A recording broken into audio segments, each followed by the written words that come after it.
अच्छा sense of humour किसी Playboy की रीढ़ की हड्डी होता है। मैं 8th स्टैंडर्ड में पढ़ता था। जैसा मैं अपने माता पिता के सामने था, शांत, सुशील, शर्मीला, कहना मानने वाला, अच्छा बच्चा, वैसा मैं अपनी असल जिंदगी में नहीं था।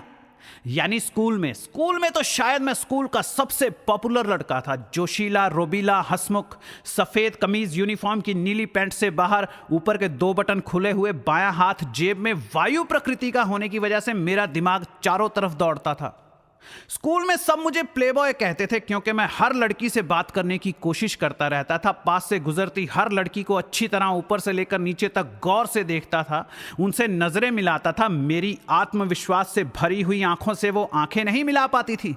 ज्यादातर मुझे दूर से आता देखकर ही रास्ता बदल लेती थी, लेकिन मुझे उनकी कोई परवाह नहीं थी क्योंकि मैं किसी और के पीछे लग जाता था। पीछा करने का भी अपना ही एक मजा है। लगभग सब मुझे पसंद करते थे, चाहे वो छोटी क्लासेस के बच्चे हों या बड़ी क्लासेस के सीनियर्स, चाहे टीचर्स, चाहे दूसरे एम्प्लॉयज। और मेरी क्लास की लड़कियां, वो तो हर वक्त बस मुझे ही ढूंढती रहती थी। हमारा स्कूल बहुत बड़ा था। उसमें 3 फुटबॉल ग्राउंड्स थे, 2 वॉलीबॉल कोर्ट्स, 1 बास्केटबॉल कोर्ट और 1 टेनिस कोर्ट। जब भी कोई फ्री पीरियड होता, म्यूजिक या ड्राइंग का पीरियड होता, तो जिन्हें तो म्यूजिक या ड्राइंग में दिलचस्पी होती वही क्लास अटेंड करते। बाकी के ज्यादातर बच्चे ग्राउंड्स में खेलने चले जाते, कई स्कूल का बड़ा चक्कर लगाकर टाइम पास करते। और हम यानी मैं और मेरी 8 फ्रेंड्स, तान्या, दिव्या, सुमन, देविका, मंजुला, नियति, सुरभि और नाज। मैं सुमन से प्यार करता था। हम कभी कभी मिलने वाले इन मौकों का पूरा फायदा उठाने के लिए अपनी ही खाली पड़ी क्लास में इकट्ठा हो जाते थे। लड़कियां भी तेज धूप से अपनी स्किन को खराब होने से बचाने के लिए केंद्रीय विद्यालय के खुले हवादार कमरों में मेरे साथ मस्ती करना पसंद करती थी, और मैं भी अपनी सुमन और बाकी लड़कियों के साथ अच्छा वक्त बिताने का लालच छोड़ नहीं पाता था। कमरे के आखिरी कोने में खिड़कियों के पास सब लड़कियां टेबल को आपस में जोड़कर एक बड़ा गोला बनाकर उस पर बैठ जाती थी, और मैं उनकी ब्लू स्कर्ट्स में से झांकते 16 चमकदार घुटनों के बीच चेयर्स पर बैठा हंसते हंसते उन्हें ऐसे निहारता और मौका मिलने पर सहलाता रहता था जैसे ब्रह्मांड में बैठा ईश्वर ग्रहों और नक्षत्रों का मुआयना करता रहता होगा। कुछ थप्पड़ों और चींटियों की कीमत पर मैं अच्छे खासे मजे लूटता रहता था। कमरे के दूसरे कोने में बैठे 2 लड़के, विप्लव और दारा, अपने महंगे लेटेस्ट डिवाइस पर वीडियो गेम खेलते रहते थे। विप्लव बेचारा दिव्या को पसंद करता था। तीसरे कोने में जहां दरवाजा था, वहां 2 लड़के, पटेल और माधवन, बातें करते रहते थे और आती जाती लड़कियों को घूरते रहते थे। चौथे कोने में एक लड़का अकेला बैठा रहता था, नाम था सत्यम। मैं सबका मजाक बनाता था, सब पर जोक मारता था और लड़कियां खिलखिलाती रहती थी। विप्लव के लंबे कद का, दारा के मोटापे का, माधवन के टैटू का। सबसे ज्यादा मजाक बनता था सत्यम का। वो काला सा, हमेशा चुपचाप गुमसुम सा रहने वाला लड़का था। एक दिन मैंने कहा, ये जो सत्यम है ना, ये मंगल ग्रह का प्राणी है।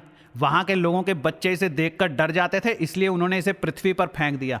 पता नहीं साला इसको सजा मिली है या हमको। सुमन बोली, आज इसने घड़ी नहीं पहनी। मैंने कहा, खा गया होगा।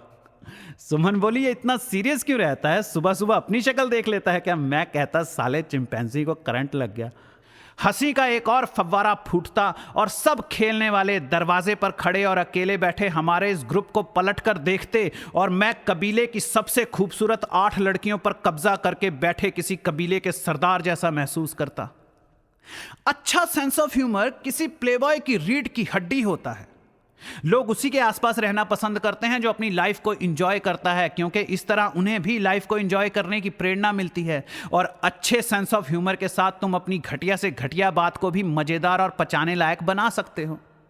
अगर तुम फ्लर्टिंग के सागर की लहरों पर सर्फिंग करना चाहते हो तो तुम्हारे पास एक अच्छी क्वालिटी के सर्फिंग बोर्ड जैसा सेंस ऑफ ह्यूमर भी होना चाहिए।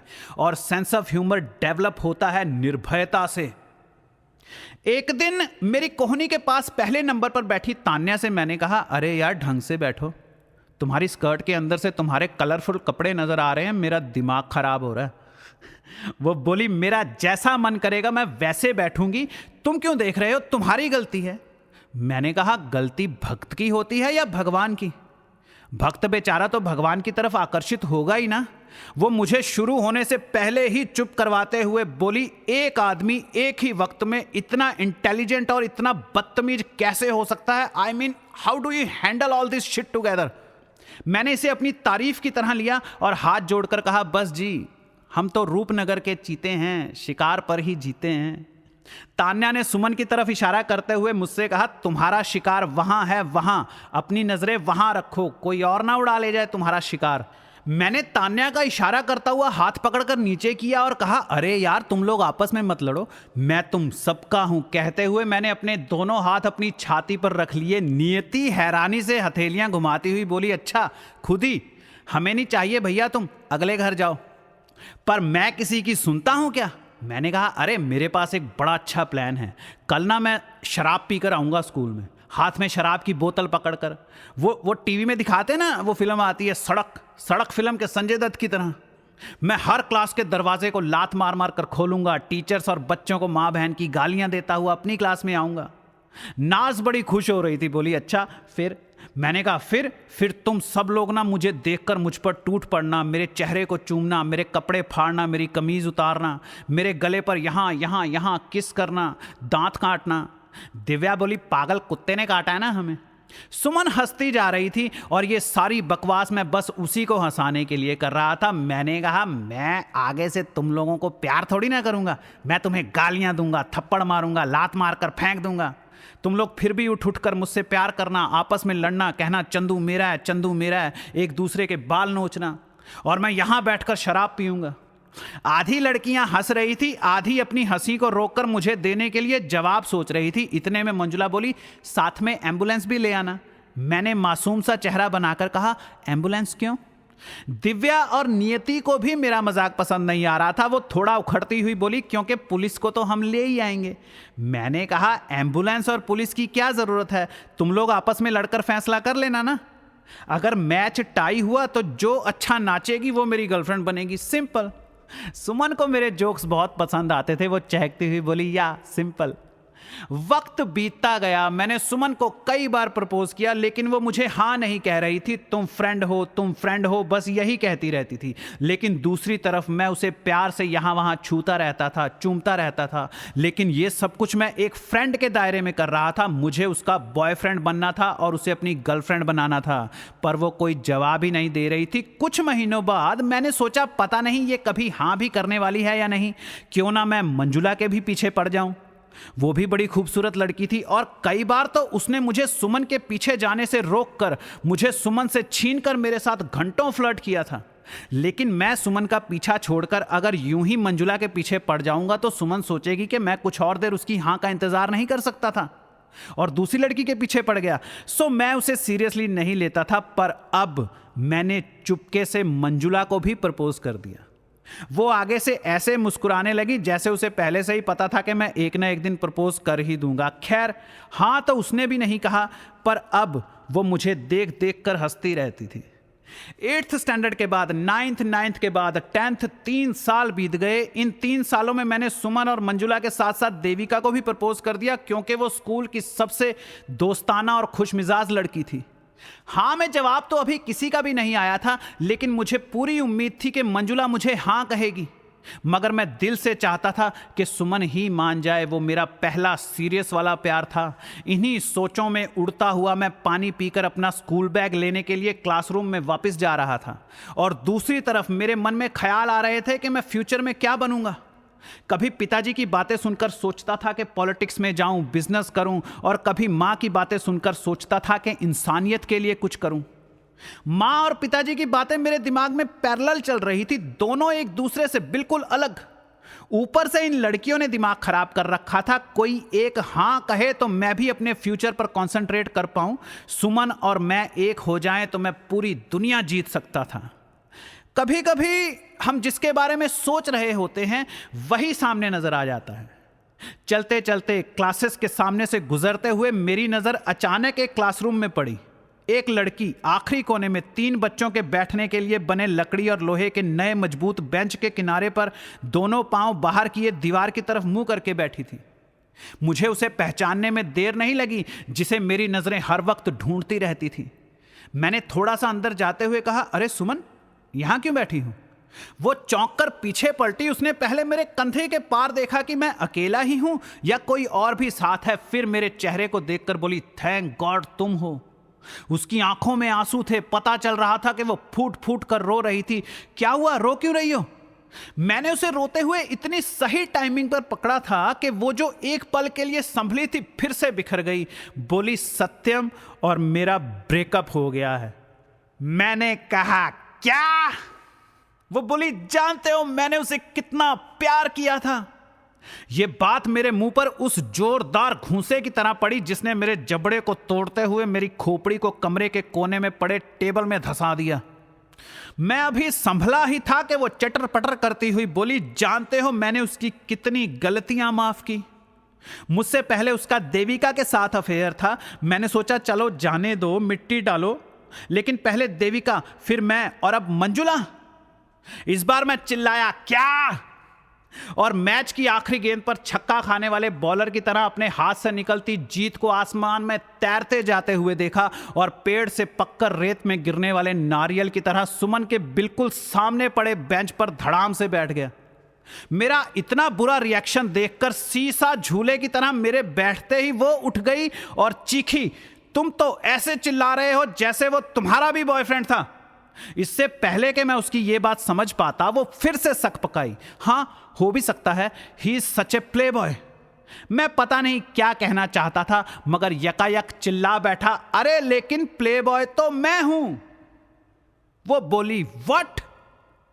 मैं तुम्हें अपना दोस्त समझकर अपना दर्द बता रही हूं और तुम्हें मेरी कोई फिक्र ही नहीं है। बजाय मुझे तसल्लियां देने के, बजाय मुझे गले लगाकर चुप करवाने के, तुम्हें फिक्र पड़ी है कि प्ले बॉय कौन है। मैं यहां बैठकर इसलिए नहीं रो रही कि मेरा प्यार खो गया है, मैं इसलिए रो रही हूं क्योंकि किसी ने मेरा विश्वास तोड़ा है। मेरी तकलीफ को तो तुम क्या समझोगे? तुम्हारी अपनी मेल ईगो हर्ट हो रही है कि सत्यम गोल ठोक गया और तुम रह गए। मैं इंसान हूं, फुटबॉल नहीं हूं। मेरे आत्मसम्मान का क्या? उसकी क्या? किसी छोटे से जलते हुए सूरज की तरह मेरे कानों के रास्ते मेरे दिमाग के खाली पड़े खंडर के गलियारों से गुजरती हुई, कचरे और मकड़ी के जालों को जलाती हुई एकाएक किसी परमाणु विस्फोट की तरह प्रज्वलित हुई। कमरे में एक छोटी सी खामोशी छा गई जो मेरे लिए बड़ी लंबी थी। मैं हैरान था कि जिंदगी में पहली बार मुझे कुछ चुभा। मैं मुस्कुराने लगा क्योंकि मुझे बुरा लग रहा था, लेकिन गनीमत है कि ऐसे उपद्रवों से निपटने के लिए मेरे पास एक अच्छा खासा ट्रेंड दिमाग था। मेरा चौकन्नापन अब भी कायम था, मेरे कान अब भी बड़े थे। मैं मायाजाल से बाहर था और मायाजाल से बाहर ना जीत होती है ना हार। ना तुम कुछ पाते हो ना खोते हो, ना कोई सही होता है ना गलत।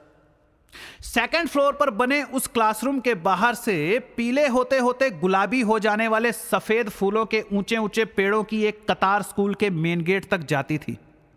हल्की हवाओं की वजह से वो फूल और उन पेड़ों पर रहने वाले छोटे छोटे काले मोटे कीड़े टूट टूट कर कमरे के फर्श पर लुढ़क रहे थे। मैंने एक नजर उठाकर सुमन की तरफ देखा। लगा जैसे देवी त्रिशूल लिए क्रोध से जल रही है, कृपणता ढूंढने से ना मिले, अपरावश। तभी कमरे के बाहर से कोई आवाज आई। सुमन मुझे 1 मिनट कहकर 30 सेकंड में ही वापस लौट आने के लिए दरवाजे के बाहर एक नजर मारने गई और यहां जलते हुए रावण की तरह मेरे दिमाग में पिछली सारी यादों के पटाखे अंधाधुंध तड़तड़ाने लगे। मैंने एक लंबी सांस खींची और बेंच पर धीरे धीरे आंखें बंद करता हुआ लेट गया। मैं इस संगम को पूरा निगल जाना चाहता था। मेरा चेहरा, गला, कान सब पसीने से भीगे हुए थे। मैंने आंख खोली, देखा ऊपर नीला आसमान था और नीचे हरी घास का मैदान। मैं बकरी के मेमनों के पीछे भागता भागता थककर चारागाहों के बीच से बहती एक धीमी नदी के किनारे ढलान पर ही सो गया था। झटके से उठा। एक बकरी की आवाज ने मुझे उत्तर दिखाया और उस बकरी की मां की आवाज ने मुझे दक्षिण। मैं घुटनों पर कोहनियां टिकाए खुद को देखने लगा। मैं 4 साल का था। ऊपर पहाड़ी के टीले पर मेरी नानी का छोटा सा इकलौता घर था और नीचे मेरे सामने से गुजरती उस छोटी धीमी नदी में एक बगुला अपनी एक टांग पर खड़ा था। बगुले के शिकार करने की टेक्निक ये होती है कि वो पानी में एक टांग पर खड़ा हो जाता है, बिना हिले जुले, बिल्कुल शांत, कोई हलचल या संदिग्ध गतिविधि नहीं। जब मछली उसके आसपास होती है तो वो उसकी पीली सी बिना हिलजुल वाली एक टांग देखकर सोचती है कि ये पानी में अपने आप उगाने वाला सरकंडा है। मछली आंख उठाकर ऊपर आकाश में देखती है तो उसे बस एक बड़ा सा सफेद बादल नजर आता है, क्योंकि बगुला अपनी दूसरी टांग और चोंच को अपने सफेद पंखों में छुपाकर सफेद पलकों के नीचे से घात लगाए बैठा इंतजार करता रहता है कि कब मछली को इत्मीनान हो जाए, कब वो बेपरवाह होकर विश्वास करेगी और वो विश्वासघात करेगा। मेरे देखते देखते अपने बहुत करीब आ चुकी एक मछली को बगुले ने एक झटके में अपने पेट में पहुंचा लिया और दोबारा वैसे ही शांत खड़ा होकर दूसरी मछली का इंतजार करने लगा। मेरी नींद टूटी। जागा तो 8th स्टैंडर्ड सेक्शन ए का वही क्लासरूम। मैं 8 लड़कियों के बीच बैठा था। एक कोने में विप्लव और दारा, दरवाजे के पास पटेल और माधवन, चौथे कोने में सत्यम। 24 दिसंबर, क्योंकि अगले दिन 25 दिसंबर की छुट्टी थी, सो ज़्यादातर बच्चे गायब। हमारी क्लास टीचर क्रिश्चियन थी, सो पहले ही पीरियड में वो भी गायब। भयानक धुंध। सुबह 9:30 बजे भी हाथ को हाथ नहीं सूझता था। अपने एक घुटने को दूसरे घुटने पर रखकर, अपनी स्कर्ट को अच्छी तरह अपनी टांगों से चिपकाकर, खुद को ठंड से बचाती हुई, मुझसे सब कुछ छुपाकर सुमन बिल्कुल मेरे सामने बैठी थी। सभी चेहरे खिले हुए, हंसी के फुव्वारों के बीच आत्मनियंत्रण शून्य। मौका अच्छा था। मैंने ठंड में जरा हाथ सेकने की सोची। मैंने कहा, सुमन तुम पिछले 6 महीनों में काफी बड़ी हो गई हो। वो बेबाकी में पूछ बैठी, अच्छा कहां से? मेरे सामने गलत शब्दों का प्रयोग महंगा पड़ता है। मैंने अपनी मोटी गद्देदार हथेली को किसी बदमानुस की तरह सुमन की मेरी तरफ उभरी हुई जांघ पर पटकते हुए और उसे पूरी तरह अपने बड़े से हाथ में भरते हुए कहा, यहां से। वो कोयल की तरह कूकती हुई चीख पड़ी और बाकी लड़कियां मेरी इस हरकत पर हैरान हो गई। वहां तान्या ने हंसते हुए अपने खुले बालों को दोबारा हेयर बैंड में बांधने के लिए चेहरा छत की तरफ किया और यहां सुमन ने मेरी हथेली में घुसाकर उसे फाड़ डालने के लिए अपने हाथों में पकड़े पेन को जानलेवा रफ्तार दी। वहां दिव्या ने हैरानी से खुले अपने मुंह को हथेलियों से ढकते हुए विप्लव की तरफ देखा और यहां सुमन के कोमल मन में इंसानियत जाग गई और उसने मुझे अपने हाथ में पकड़े पेन का नोकीला हिस्सा ना मारते हुए पहले उल्टी तरफ से मारा ताकि मुझे ज्यादा ना लग जाए। मैंने इस दरियादिली का नाजायज फायदा उठाते हुए अपनी पकड़ को ढीली करने की बजाय और मजबूत कर लिया और छोड़ने से पहले अपनी हथेली के नीचे जलते तवे की एक और बोटी निचोड़ ली। सुमन ने मेरी तरफ गुस्से से देखा, दारा ने नियति की तरफ प्यार से देखा, देविका अपने खूबसूरत मोतियों जैसे दांतों वाले जबड़ों को खोलकर सामने दीवार की तरफ मुट्ठियां भींचकर हंस रही थी। संभावना थी कि वो अपनी मुट्ठियों को और भींचकर कहेगी, व्हाट द हेल। तब तक सुमन मेरे मुंह पर एक जोरदार थप्पड़ जड़ चुकी थी। खूबसूरत लड़कियों के थप्पड़ कौन याद रखता है, मगर मुझे याद है। मुझे मारने के बाद उसने अपना चेहरा संभाल कर सत्यम को देखा। अचानक उठे इस हंगामे की वजह से नेचुरली सत्यम ने भी पलट कर देखा। उसका सांवला रंग, काली सफेद आंखें उसकी खामोश छवि को और दमदार बना रही थी। 9th स्टैंडर्ड 2 जनवरी, खचाखच भरे स्कूल में पिन ड्रॉप साइलेंस। मैं पिछले 20 मिनट से सुमन के पीछे चला जा रहा था, लेकिन वो कहीं पहुंच ही नहीं रही थी। सुमन के पीछे टेरिस के पास मंजुला अपनी सहेलियों के साथ टेरिस पर बैठी गप्पे मार रही थी। सुमन ने उनके पास से गुजरते हुए मंजुला को इशारा किया। मैंने उसकी कोहनी हिलते हुए देखी, लेकिन तब मैंने ध्यान नहीं दिया। शायद उसने अपना अंगूठा मेरी तरफ करके उन लड़कियों से कहा होगा, इसे मेरा पीछा करने से रोको। तब मैंने गौर नहीं किया। मंजुला और उसकी सहेलियों ने झपट कर मुझे रोक लिया ताकि मैं सुमन का पीछा करके उसे परेशान ना कर सकूं और वो अकेले में सत्यम से मिल सके। उस दिन मंजुला मुझे जरूरत से ज्यादा लाइन दे रही थी, फ्लर्ट कर रही थी। मैं वहां उलझा हुआ था, मगर नास के कंधे के ऊपर और बाईं चोटी के नीचे से मैंने दूर मोड़ पर सुमन की स्कर्ट को तेजी से फड़फड़ाते हुए देखा। यानी वो मोड़ आते ही तेजी से भागी। 10th स्टैंडर्ड 1 अप्रैल, शानदार दिन, सुहावना मौसम। दारा और मैं फुटबॉल ग्राउंड के किनारे उगे बहुत बड़े वाले बरगद के पेड़ की मोटी जड़ों पर बैठे थे। दारा बोला, ये जो साला विप्लव है ना, इसने मेरे को कहा कि जा तेरे को नीति लैब में बुला रही है। मैं गया तो वो अंदर अकेली खड़ी मुझे देख देख कर हंसे जा रही थी। मैंने पूछा, क्या है, क्यों बुलाया है? तो आगे से हंसती जा रही थी। मुझे गुस्सा आ गया। मैंने बोला, जल्दी बोल, क्या बात है, कोई आ जाएगा। तो आगे से चिढ़ गई, बोली कुछ नहीं, भाग जा यहाँ से। ये साले ने मेरा अप्रैल फूल बना दिया। ऊपर से अपनी माँ की कसम खाकर कहता है कि नीति ने बुलाया था, तुझे लड़की को पकड़ना नहीं आता। अब बता क्या मैं जाते उसे गले लगा लूँ? दारा ने आंखें उठाकर मेरी तरफ देखा और बोला, काश यार मैं भी तेरी और विप्लव की तरह स्मार्ट बंदा होता, तुम लोग पकड़ लेते हो सालों।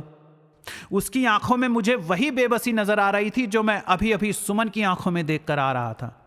सुमन, यह नाम मेरी चेतना को लौटाने लगा। भागते हुए कुछ छोटे मोटे दृश्य नजर आए। मां का हंसता हुआ चेहरा, पिताजी की बंद मुट्ठी, एक टांग पर खड़ा वो बगुला, और सुमन की उस क्या की गूंज मुझे अब भी सुन रही थी। इस बार जागा तो मैं काल यात्रा से लौट चुका था। सामने स्कूल की छत थी और अपने रबर के शूज में चप चप करती हुई सुमन दरवाजे के बाहर यहां वहां झांक कर वापस लौट रही थी। मेरे पैरों के पास पड़े अपने स्कूल बैग को उठाते हुए उसने मेरी तरफ देखा। सोचा होगा पता नहीं मैं लेट क्यों गया। मेरा शरीर हवा की तरह हल्का हो गया था। किसी अंतरिक्ष यात्री की तरह तैरते हुए मैं बैठ गया। सुमन ने खींचकर अपना बैग कंधे पर टांगा और पलटते हुए उसकी एक उंगली मेरी आंखों के बीचों बीच लहराई। मां सरस्वती की कृपा बरसी। वो बोली, और सुनो मिस्टर, यहां ना प्लेबॉय तुम हो और ना ही सत्यम, यहां प्लेबॉय मैं हूं। उसका अंगूठा बार बार उसके गले को छू रहा था और वो किसी पहाड़ की तरह मेरे ऊपर छाती जा रही थी। ये मेरी आत्मा है, ईश्वर ने ये शरीर मुझे दिया है, ये मेरा जीवन है, इसके सभी रूल्स मैं खुद बनाऊंगी। अपने गले में जा धसे नाखून को उखाड़कर वो कमरे से बाहर की तरफ चल पड़ी। मैंने सामने खिड़की से पेड़ों के पीछे दूर नजर आने वाले ग्राउंड में कुछ लड़कों को फुटबॉल खेलते हुए देखा और फिर सुमन की मटकती कमर को जो बेंचेस के बीच से गुजरती हुई मुझे बुला रही थी। मैंने हंसते हुए खुद से कहा, हाँ ये खेल मुझे पसंद आएगा। मैं खुश था क्योंकि मुझे जिसकी बरसों से तलाश थी वो रास्ता मुझे मिल गया था। एक ऐसा रास्ता जिस पर शायद ही कोई चला हो, एक ऐसा रास्ता जिस पर मैं माँ और पिताजी दोनों की शिक्षाओं का फायदा उठा सकता था। पिताजी ने मुझे जाल बिछाना, फंदे लगाना, भ्रमित करना और षड्यंत्र रचने सिखाए थे, और माँ ने मुझे सच्चा प्यार, विश्वास और दूसरों के लिए जीने वाला, प्रकृति से प्यार करने वाला नेक दिल मोगली बना दिया था। यही वो रास्ता था जहां मां और पिताजी की गंगा और यमुना का संगम हो सकता था। मैं खुश था कि मेरे सेंस ऑफ ह्यूमर ने मुझे बचा लिया। सेंस ऑफ ह्यूमर यानी मजाक को समझने की काबिलियत, अच्छी और बुरी हर सिचुएशन में अपने हंसमुखपन को बनाए रखना, स्टेबल कॉन्फिडेंस। लेकिन ज्यादातर मामलों में देखा जाता है कि दूसरों का मजाक उड़ाने वालों के साथ जब कोई और मजाक करता है तब ये बड़े बड़े कॉमेडियन फेल हो जाते हैं। इन्हें अपने दोस्तों पर बौखलाते हुए आमतौर पर देखा जा सकता है। इनके तलाक होते हैं, इनके बच्चे इन्हें छोड़ जाते हैं। जब जिंदगी इनके साथ मजाक करती है तो ये उस मजाक को पचा नहीं पाते। मगर मेरा सेंस ऑफ ह्यूमर जस का तस था, चीन की दीवार जैसा। मुझे ना सत्यम से कोई शिकायत थी ना सुमन से। इन दोनों ने तो मुझे रास्ता दिखाया था। इस खेल में मुझे उतारने वाले यही दोनों तो थे। मैं जिंदगी के इस चुटकुले पर हंस पड़ा। मैं इंसान हूं, कोई फुटबॉल नहीं हूं। मुझे अपनी एक बहुत बड़ी गलती का पता चला। हां, यह सच है कि इस घटना से पहले मैं लड़कियों को इंसान नहीं समझता था। मेरी नजर में वो बस भोग की वस्तु थी जिसका काम है मुझे सुख देना। हमारा समाज और मीडिया हमें बस यही सिखाता रहता है, मगर यह काम किया जाता है शिक्षा और आजादी के नाम पर। पहले यही काम धर्म के नाम पर किया जाता था। शिक्षा दी जाती थी दासी बनने की, मां सीता बनने की। आजकल शिक्षा दी जाती है आवारा बनने की। दोनों गलत। दोनों में औरत गुलाम है। कहने को वो देवी है, इंडिपेंडेंट है, सब कुछ अपनी मर्जी से कर रही है, अपने रास्ते खुद चुन रही है, मगर सब कुछ पाकर भी अगर उसे कुछ नहीं मिलता तो वो है स्वाभिमान। उसे समाज में तुम्हारे बनाए तरीके से ही रहना पड़ता है। जानते हैं हम सब हैं कि औरत भी इंसान है, मगर मानते नहीं हैं। हमारे समाज में जो जगह शूद्रों की रही है वही जगह हर घर में औरत की रही है। मुझे भी साथी नहीं, इंसान नहीं, दोस्त नहीं, बस लड़की यानी गर्लफ्रेंड चाहिए थी। मैंने भी कभी उनके शरीर के आगे कुछ देखने की जरूरत ही नहीं समझी। तुम लोगों ने वो लड़के देखे हैं जो बस तुमसे इसीलिए दोस्ती करते हैं क्योंकि तुम्हारे पास कार है और उन्हें गोवा घूमने जाना है। वो अपनी गोवा घूमने की ख्वाहिश दिल में लेकर तुम्हें ढूंढता हुआ आता है और तुमसे दोस्ती करता है। पता नहीं तुम कभी गोवा जाने के लिए मानोगे भी या नहीं, अपनी कार दिखाओगे भी या नहीं, तो वो क्या करता है, वो तुम्हारे जैसे ही 2-4 और कार वाले लड़कों को भी दोस्त बना लेता है कि भाई जिसके साथ मौका मिले निकल जाऊंगा, बंदा कोई भी हो, मुझे कार चाहिए, गोवा घूमना है। जाहिर सी बात है, ऐसे लड़के से मिलते ही पहले ही दिन शायद तुम धोखा खा भी जाओ, मगर 1-2 मुलाकातों में तुम समझ जाओगे कि वो तुम्हारा नहीं, तुम्हारी कार का दोस्त है। तुम ऐसे इंसान के साथ कैसा व्यवहार करते हो? तुम उसे खुद से दूर रखते हो, अपनी कार से दूर रखते हो, पीठ पीछे उसका मजाक उड़ाते हो, उसे बहला फुसलाकर टालते रहते हो। बस वैसा ही व्यवहार लड़की तुम्हारे साथ करती है जब तुम उसे इंसान नहीं समझते। लड़की का शरीर गोवा है, उसका दिल कार है और उसकी आत्मा वो खुद है। और अगर तुम्हें लड़की की आत्मा में कोई दिलचस्पी नहीं है तो ना तुम्हें कार मिलेगी और ना ही गोवा घूमने का मौका। हां, कुछ लड़कियां इतनी महान होती हैं कि वो अपने गरीब दोस्त को एक बार कार में बिठाकर गोवा घुमा लाती हैं और फिर हमेशा के लिए छोड़ देती हैं। हर लड़की को खो बैठोगे, अगर तुम्हें एक लड़की में इंसान नजर नहीं आया तो दूसरियों में क्या नजर आएगा? हां, यह सच है कि इस घटना से पहले मैं किसी भी लड़की को आता हुआ देखता था तो मुझे लड़की नहीं, बस उसका मुलायम जिस्म और खूबसूरत चेहरा ही नजर आता था, कोई इंसान नहीं। मुझे खुद पर शर्म आई, मगर यह वक्त शर्माने का नहीं था। मुझे गर्व हुआ कि मैंने औरत को इंसान के रूप में स्वीकार कर लिया है। मैं छत फाड़ता हुआ उठा। मेरी रीढ़ की हड्डी सीधी हो चुकी थी, गर्दन पहले से ज्यादा अकड़ गई थी, आत्मा से जैसे लाखों टन बोझ उतर गया हो, मेरी दृष्टि फैल गई थी। मैं उस कमरे से निकलकर अपना स्कूल बैग उठाने के लिए चल पड़ा। एक इंसान पास से गुजरा, गौर से देखा तो वो लड़की थी। मैं आगे बढ़ा, एक और इंसान सामने से चला आ रहा था। मैंने उसकी आंखों में बड़े सम्मान से देखते हुए स्माइल दी। बदले में आगे से उसने भी मुझे स्माइल दी और मेरे पास से गुजर गई। 1 मिनट, आज तक किसी अजनबी लड़की ने मेरी स्माइल के बदले में मुझे स्माइल नहीं दी थी। मैं रुका और पलटकर उसे जाते हुए देखने लगा। सीढ़ियां उतरने से पहले उसने एक नजर मुझे देखा। उसके चेहरे पर दीवार के पीछे खो जाने से पहले उभर आए कई सवाल मैंने पढ़े। मैं रुक क्यों गया? मैं क्यों देख रहा हूं? मैंने स्माइल क्यों दी? क्या मैं उसे जानता हूं? और यहां मैं खड़ा सोच रहा था कि इसने बदले में मुझे स्माइल क्यों दी? क्या यह मुझे जानती है? नहीं, वो मुझे नहीं जानती थी, पर मैं जान गया था कि सामने वाले इंसान के रिएक्शन का जिम्मेवार होता है तुम्हारा चेहरा, जिस पर तुम्हारी सोच उतर आती है, तुम्हारा साफ मन चमक रहा होता है। अभी 50 सेकंड पहले ही मैंने लड़कियों को इंसान समझना शुरू किया था, बजाय उनके जिस्म के उनकी आत्मा को देखना शुरू किया था। उनके प्रति मेरे मन में सम्मान जागे अभी कुछ पल ही हुए थे कि मुझे इसके पॉजिटिव रिजल्ट्स मिलने शुरू भी हो गए। सामने से 20-30 लड़कियों का एक ग्रुप चला आ रहा था। कमाल की बात थी, ना मैं हैरान हुआ ना परेशान, जबकि इससे पहले ऐसी स्थिति में मैं एक्साइटेड हो जाता था। मेरे चेहरे पर वासना का नंगा नाच शुरू हो जाता था।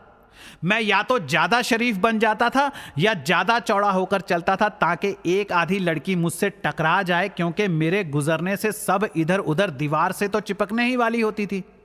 लेकिन आज मैं अपने आप शांत रहा, ना घबराया ना एक्साइटेड हुआ।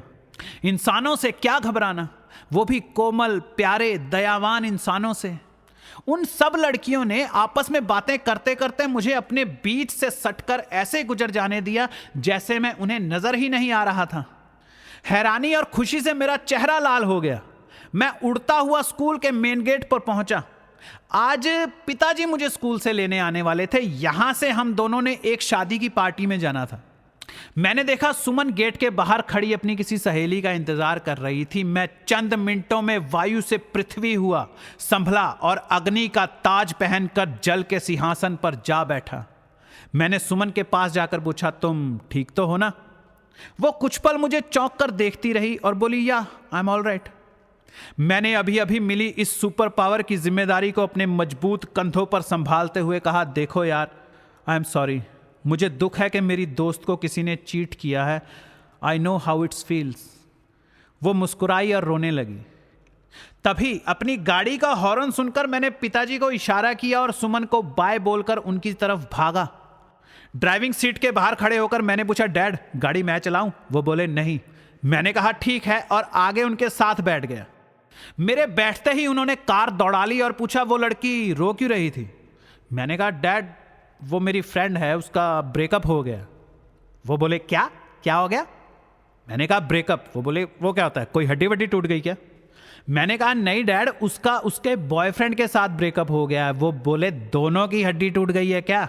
मैंने कहा नहीं डैड, जब एक गर्लफ्रेंड और बॉयफ्रेंड एक दूसरे को छोड़ देते हैं तो उसे ब्रेकअप कहते हैं। उन्होंने अफसोस से सिर हिलाते हुए कहा, गर्लफ्रेंड बॉयफ्रेंड ब्रेकअप, क्या गंदमंद सीखते रहते हो तुम लोग स्कूलों में। मैं इसीलिए तुम्हारे स्कूल जाने के खिलाफ था। और तुम अपनी पढ़ाई और बाकी चीजों का खर्चा कैसे निकाल लेते हो? वो इतना पूछकर ट्रैफिक पर ध्यान देने लगे और मैं चुपचाप मुंह बंद करके बैठ गया, नहीं तो शादी की पार्टी में पहुंचते पहुंचते मुझे 10-15 बार डांट पड़ जानी थी। मैं बैठा बैठा सोच रहा था कि शब्द कैसे हमें उलझा देते हैं। मुझे गर्लफ्रेंड चाहिए, गर्लफ्रेंड को बॉयफ्रेंड चाहिए। इन शब्दों के पीछे भाग भाग कर हम कितने पागल हुए फिरते हैं। ये गर्लफ्रेंड बॉयफ्रेंड पार्टनर लवर बडी या कुछ और, कितने नाकाफी से शब्द हैं दो इंसानों के आपसी लगाव और विश्वास को दर्शाने के लिए। ये शब्द पूरे इंसान को अपने में समेट नहीं पाते। गर्लफ्रेंड तो किसी लड़की की पूरी पर्सनैलिटी का सिर्फ एक हिस्सा है। ये शब्द किसी रिश्ते को भी पूरा एक्सप्लेन नहीं कर पाते, उल्टा उसे और कंफ्यूजिंग बना देते हैं। इन शब्दों की वजह से दो आत्माओं के बीच क्या संबंध है यह समझाना मुश्किल हो जाता है। अच्छा मुझे बताओ, तुम्हारा कुत्ता तुम्हारा क्या लगता है? फ्रेंड, गर्लफ्रेंड, बॉयफ्रेंड, पार्टनर, दोस्त, साथी या सिर्फ पालतू जानवर? नहीं, वो एक जीव है, जीता जागता, सोचता समझता, तुमसे प्यार करने वाला। वो कभी स्कूल नहीं गया, उसे इस बात की कोई परवाह नहीं है कि तुम दोनों के रिश्ते का क्या नाम है। उसके लिए तुम ही भगवान हो। शब्दों के पीछे मत भागो, रिश्तों को नाम देना गुनाह है। गर्लफ्रेंड बस किसी लड़की के रोमांटिक पक्ष को ही दिखाता है। बॉयफ्रेंड जैसे कोई बहुत बड़ी जिम्मेदारी हो। लड़की चिल्लाती है, तुम्हें मेरा ख्याल रखना चाहिए क्योंकि तुम मेरे बॉयफ्रेंड हो। लड़का चिल्लाता है, मैं तुम्हारा बॉयफ्रेंड हूं, तुम्हारा बाप नहीं हूं। पार्टनर, ऐसा लगता है दोनों कोई बिजनेस चला रहे हैं। लवर कुछ ज्यादा ही सीक्रेट और सेक्सी हो जाता है। These are terrible terms. तुमने गौर किया है, ये शब्द कहीं से भी पूरे इंसान को रिप्रेजेंट नहीं करते, कहीं से भी रिश्ते को कवर नहीं कर पाते। ये शब्द कम, रिश्ते कम, इल्जाम ज्यादा लगते हैं।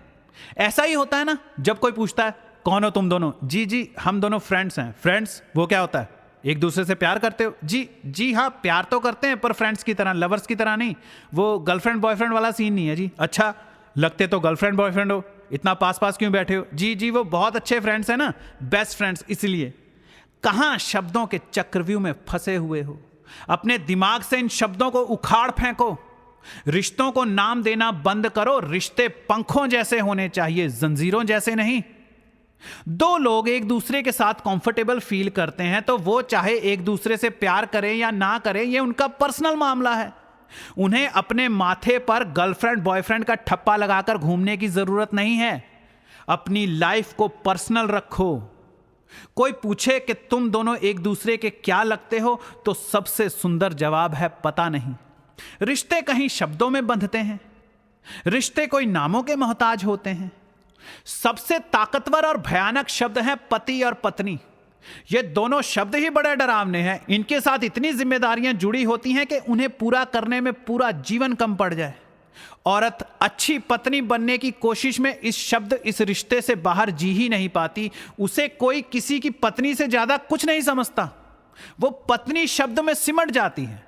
जब उसकी पर्सनैलिटी के दूसरे हिस्से स्पेस मांगते हैं तो वो चीखती है, लड़ती है, झगड़ती है।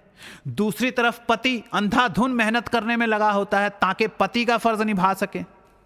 और इन शब्दों में, इन रिश्तों में, रिश्तों के फर्जों में फंसे दोनों एक काम नहीं कर पाते जिसके लिए उनकी शादी हुई थी, वो है प्यार। फर्जों को मारो गोली, फर्ज भी कभी पूरे होते हैं। इंसान से प्यार करो। हम इस दुनिया में प्यार करने आए हैं, फर्ज निभाने नहीं। कोई लड़की तुम्हारे पास बैठी है, बातें कर रही है, रोज आती है, तो उससे बातें करो। ये फिक्र मत करो कि वो तुम्हारी क्या है। तुम्हें क्या जरूरत है इस रिश्ते को नाम देने की। मगर जानते हो हम लोग फटाफट रिश्तों को नाम क्यों देते हैं? क्योंकि नाम के साथ मिलने वाले फायदे जुड़े होते हैं। कोई लड़की अगर तुम्हारी गर्लफ्रेंड बनेगी तो वो मजा भी मिलेगा जो बस फ्रेंड से नहीं मिल पाता। ये शब्द फायदे निकालने के लिए बनाए गए हैं। जैसे तुम किसी को दोस्त बना लेते हो, भाई बना लेते हो, चाचा बना लेते हो।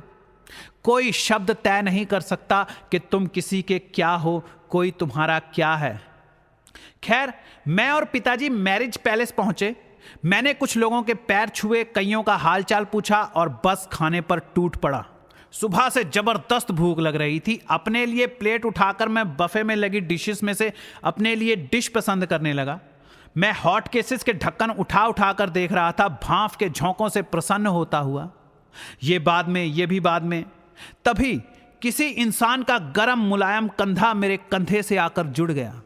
एक लड़की दूसरी तरफ से खाना पसंद करती हुई चली आ रही थी। अगली डिश का ढक्कन हम दोनों ने एक साथ उठाया।